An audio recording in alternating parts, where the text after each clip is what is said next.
On July 3, 1964, the day after the 1964 Civil Rights Act was passed to prohibit racial segregation, three Atlanta University Center students named George Willis Jr., Woodrow Lewis, and Albert L. Dunn went to the Pickrick restaurant.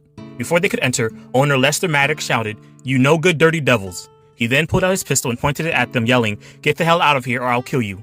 Rather than help the three unarmed customers being held at gunpoint, the patrons eating at the restaurant responded by grabbing Pickrick drumsticks, which were axe handles Maddox kept hanging on his restaurant walls. Maddox and the customers chased the three black men out of the restaurant and into the parking lot. Maddox later claimed he had pulled out his pistol in self-defense, but no evidence showed that the black students were anything but customers lawfully attempting to eat at the Pickrick, or that they had threatened him in any way.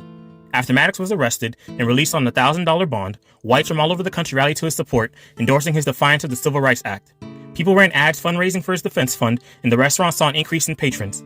Maddox even sold souvenir Pickrick drumsticks complete with his autograph. He vowed to close the restaurant before serving black customers, and he did just that in February 1965 after a federal district judge ruled that he was in civil contempt for continuing to violate the Civil Rights Act. On April 20th, 1965, an all-white jury acquitted Lester Maddox of all charges. After his acquittal for threatening these black men, Maddox capitalized on his fame by mounting a campaign for governor of Georgia. With KKK backing, he won. During his term in office, Maddox promoted a racist agenda and was one of the most famous Democrats in the country.